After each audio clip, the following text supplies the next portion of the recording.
Hello, and thank you so much for taking the time to watch this video as we continue our study called Game Changers. Today in this video, we look at a text where Jesus has a conversation with a man, and it leads into a parable in which I think we have one of the most sobering lessons to our generation and to our current society. It's a lesson that is absolutely needed. It's a lesson that I need. It's a lesson that you probably need.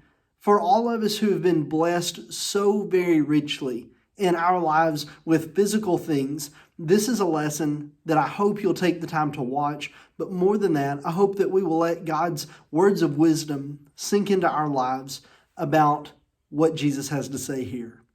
If you've got your Bibles, we're going to be looking at Luke chapter 12. And in Luke chapter 12, beginning in verse 13, a man approaches Jesus and he asks him to settle an affair for him and his brother. Let's begin reading. Someone in the crowd said to him, "Teacher, tell my brother to divide the inheritance with me." But he said to him, "Man, who made me a judge or arbitrator over you?" And he said to them, "Take care and be on guard against all covetousness, for one's life does not consist in the abundance of his possessions." Immediately we notice by the way that this man phrases what he wants from Jesus, "Tell my brother to divide the inheritance with me." This is probably not something that two brothers are going to Jesus to ask about. This is probably one brother coming saying, "You tell my other brother what he ought to do." This is not something that Jesus is being invited to by both parties to settle. Instead, it's one saying, "I want you to handle something for me because my brother's not handling this the way that I want him to." And there are laws in the Old Testament that talk about how to divvy inheritances. And there are laws and ways that these men should be able to come to an agreement about how these things should be resolved. But instead, he comes and he says, I want you to tell my brother how to settle this with me. And Jesus really makes a smart move here. He says, "I'm not a judge. I'm not an arbitrator. That is one who divides. That's not my job. That's not my role." And I think that we can see a little wisdom here that there are times in which we are dragged into the middle of affairs and problems that people want us to be in the middle of. It's a wise thing for us to step out of that place and say, I don't have any reason to be in the middle of this. That's a very wise thing that we learn from Jesus here. But that's not the point. Jesus is going to continue, though, by giving him something that he does need to hear from Jesus.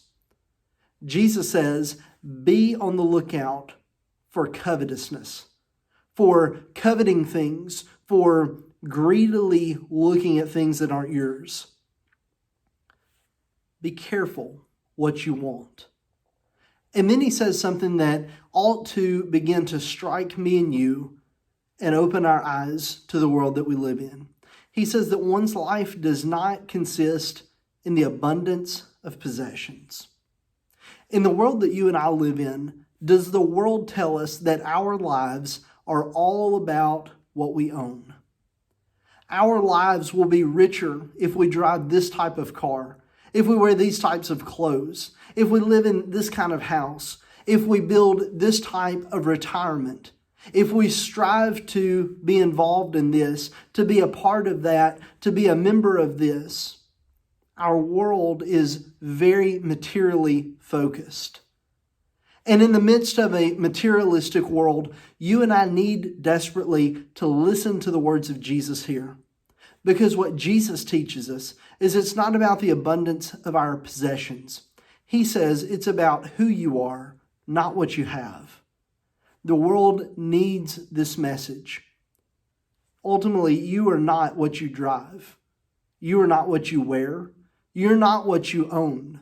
You are not your hobby. You are not who you are because you're a member of a club or a group, as exclusive as it may be. Who we are is never tied to what we have, but rather who we are is determined by what's inside us. External things should never judge who we are, but rather it's what is kept inside of us that ought to tell us who we are and what our lives are to be about.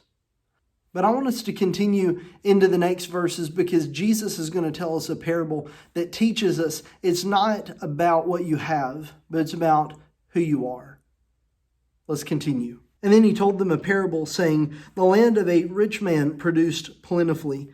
And he thought to himself, what shall I do? For I have nowhere to store my crops. And he said, I will do this. I will tear down my barns and build larger ones. And there I will store all my grain and my goods. And I will say to my soul, soul, you have ample goods laid up for many years.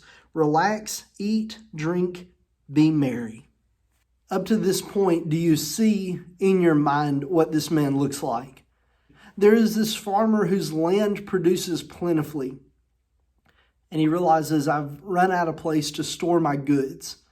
And so he begins to brainstorm, what am I going to do about this? And he says to himself, here's what I'm going to do. I'm going to tear down my barns. I'm going to build larger barns. And there I can store everything I need. And for the next many years, I have no worries.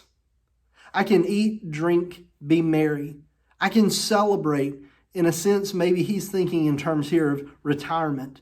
I have enough to tie me over to the end of life. And maybe for us, we envy this man's position. For many of us, if we work hard and maybe we live paycheck to paycheck, this seems like a beautiful position to be in. What would it be like in your life if today you could just say, I have enough for the next many years, and I'm going to take that long-term vacation that I wish I could. I'm going to spend time just eating, drinking, being merry. I'm going to spend time with my family. I'm going to spend time on myself. I'm going to develop hobbies and spend more time on my interests instead of doing what I have to do to make it in the world. And I think if we really think about this, we become easily envious of this man's position until Jesus continues and finishes his parable. Because this is the turning point where God steps in and he sobers us up to the reality of the world that this man lived in. On the surface, externally, because of what the man owned, everything looks right in his life. He's looking forward to time off that was maybe hard earned. And as we see a life that has been well spent, God steps in the picture and says it's something totally different. Listen to the way that Jesus finishes this parable. But God said to him, fool, this night your soul is required of you, and the things you have prepared, whose will they be? I can't think of a more horrifying way for God to approach me. What would it be like if God spoke directly to you, and this is the way he addressed you? You fool. As we listen to the beginning words of this conversation that God is going to have with the man who is on the external, has everything in order in his life, we quickly begin to see the fault in his way.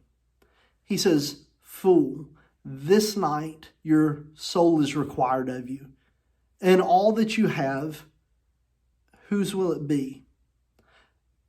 This man doesn't realize that among all of his possessions, all of the things that he calls his, they're only going to be his for his lifetime. Have you thought about that lately? That all the things that you have in your life, when your life ends, they will become somebody else's. Either they will be inherited by your children or family. For some things, they'll probably just be sold off at an auction. And things that maybe you once had as a prized possession, that car that you were told you must have, that thing that you must have for your hobby, that thing that everybody told you this is what success looks like, this is what will bring happiness in your life. All of those things will quickly become somebody else's, and what you treasured will just be another person's possession. But more important than this, the lesson that God teaches this man in a quick instant is that even our life is not ours. Yes, in our lives, we get to make decisions. In our lives, we get to choose what we'll do. Yes, in our lives, we call it our own lives. But in reality, Our time is not something that we get to determine. You don't get to make a decision about how long you're going to live. In a sense, that's a decision that is completely out of all of our hands. In a sense, among all the things the man thought he owned, his own life was something on loan. Because in an instant, it was said, "Tonight your soul is required of you. Your time has come, and what you have, you must give back. What you have, you must now give away." What a sobering way to think about our own lives. That as much as I want to control myself and my life and my destiny, my life, in a sense, isn't even in my own hands. Yes, I get to make my own decisions, but the length of my life, in many ways the quality of my life, the things that happen in my life, so many of those things are completely out of our hands. God says, "Fool, tonight your soul is required of you."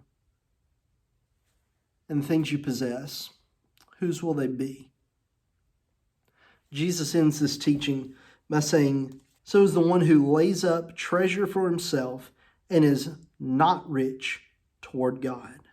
Here Jesus makes a clear distinction about what this man is doing in his life and what people who follow him should be doing.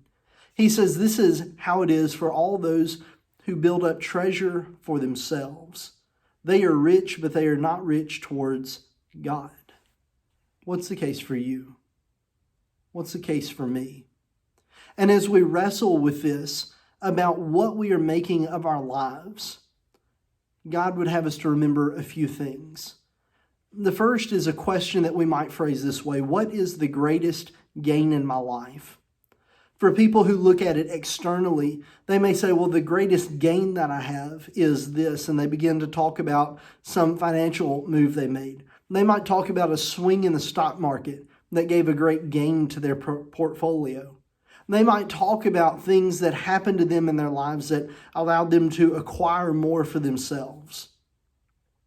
But the Bible teaches that there is a much greater gain than anything that we can gain monetarily or materially or physically.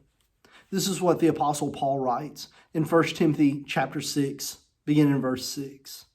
"Now there is great gain in godliness with contentment, for we brought nothing into the world, and we cannot take anything out of the world.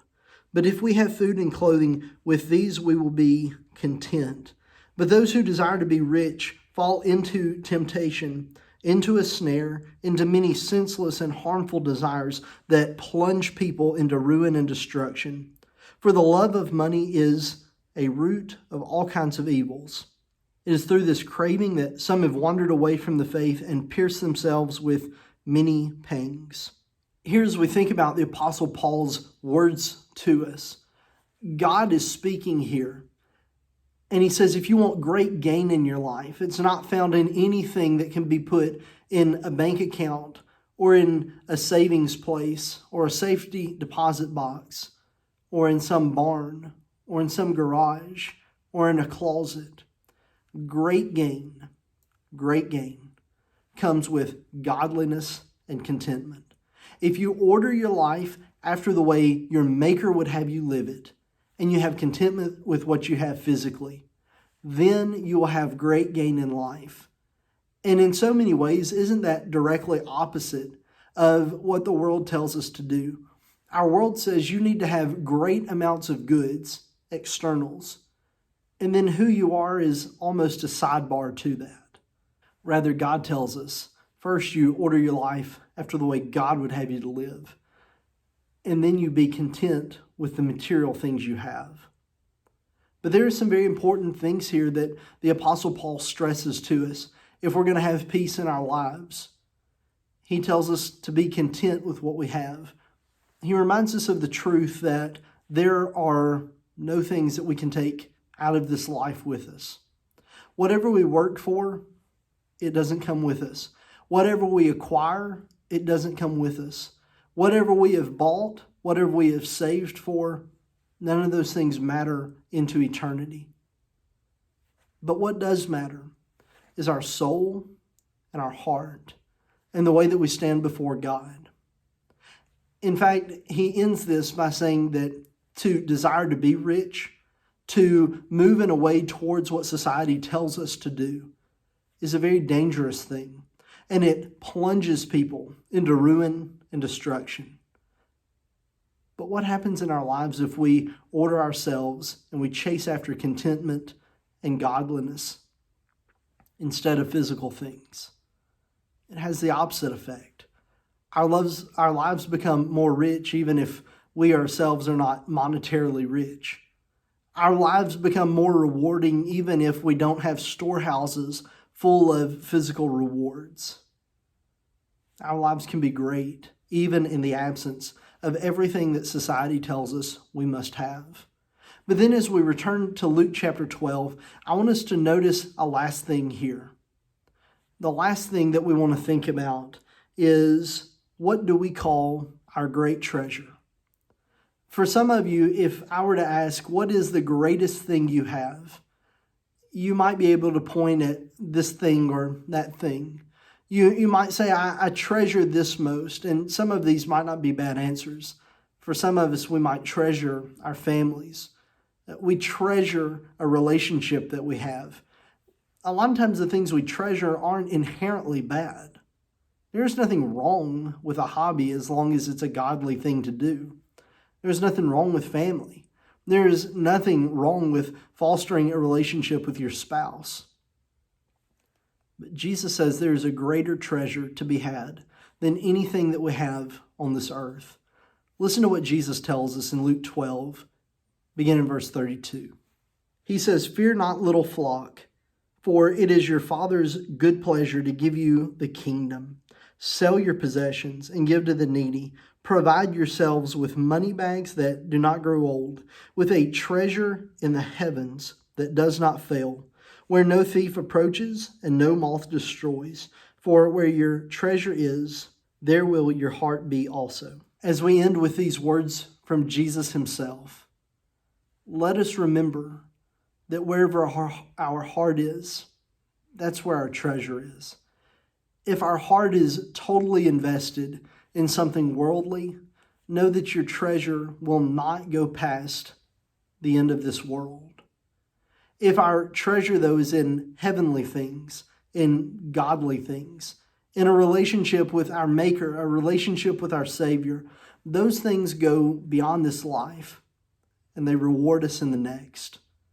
I end with this simple question: where is your treasure?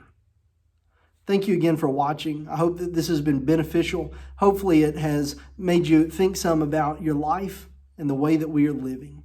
Until next time, I hope that God blesses you.